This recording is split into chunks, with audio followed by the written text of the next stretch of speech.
Assalamualaikum warahmatullahi wabarakatuh. Hai teman-teman, perkenalkan, nama saya Rino Yevin Ramadan dari S1 Manajemen dengan NIM 184301030. Di sini saya mewawancarai seorang wanita yang berumur 21 tahun mengenai seperti apa implementasi nilai-nilai Pancasila saat ini. Oke, langsung saja kita mulai.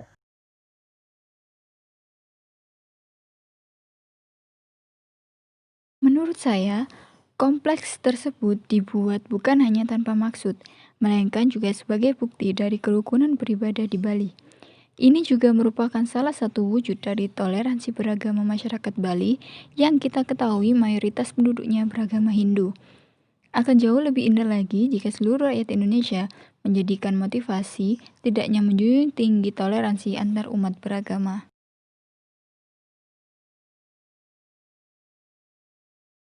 Mengenai kasus tersebut, jujur saya tidak terlalu mengikuti dengan detail. Namun, menurut saya, pada kasus apapun, apalagi pada negara hukum seperti Indonesia, seharusnya terdapat hukuman yang setimpal bagi pelaku, yang tentunya sudah diatur dalam undang-undang sebagaimana yang terdapat pada sila kedua pada Pancasila.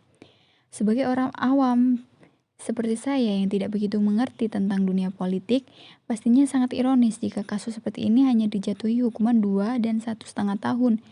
Namun, saya sendiri juga tidak akan buta mata jika politik di Indonesia ini tidak 100% ideal dalam arti ada oknum-oknum tertentu yang mempermainkan hal tersebut.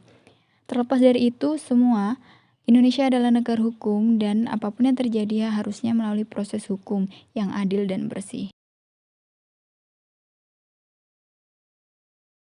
Saya akan berusaha sebisa mungkin untuk melerai mereka, karena jelas pertengkaran bukan solusi yang terbaik, meskipun mereka dalam keadaan konflik.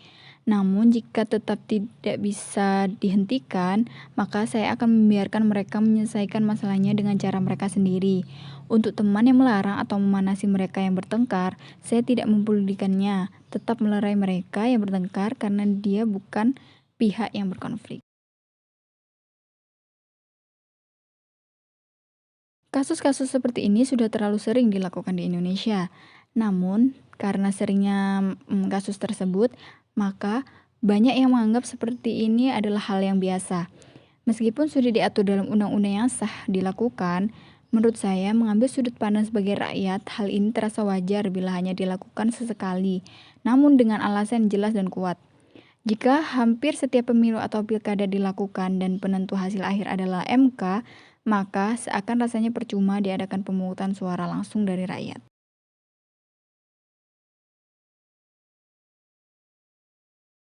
Tentang RUU Cipta Kerja, menurut saya sendiri memang cukup kontroversial karena katanya ada beberapa pasal yang dianggap merugikan bagi masyarakat, khususnya buruh atau pekerja kalangan bawah.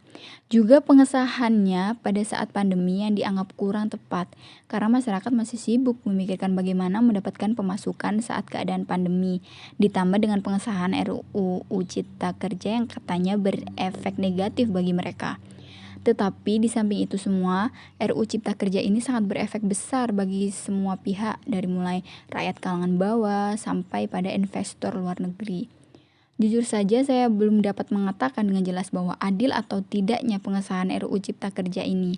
Karena bagi saya, keadilan itu adalah saat kita ingin mendapatkan sesuatu yang baru, maka kita harus siap mengorbankan atau bahkan kehilangan sesuatu yang sudah kita dapat. Seperti sebuah timbangan, jika salah satu sisinya ditambah beban tanpa memperhatikan sisi yang lainnya, maka timbangan tersebut tidak akan seimbang. Nah, berdasarkan hasil wawancara saya dengan wanita tersebut, terbukti bahwa implementasi Pancasila di Indonesia masih cukup kurang. Hal ini dikarenakan masih banyak nilai-nilai Pancasila yang belum diimplementasikan dengan baik. Banyak orang yang masih membiarkan ketika ada orang lain bertengkar. Kemudian juga keadilan sulit untuk bisa didapatkan karena masih banyak orang ketika mendapatkan sebuah kekuatan, entah itu materi ataupun jabatan, orang tersebut bertindak sewenang-wenang. Oleh sebab itu, kita harus bisa mengimplementasikan nilai-nilai Pancasila sejak kecil, mulai dari lingkungan keluarga, agar kita bisa menjadi pribadi yang lebih baik dan bangsa kita tidak kehilangan jati dirinya.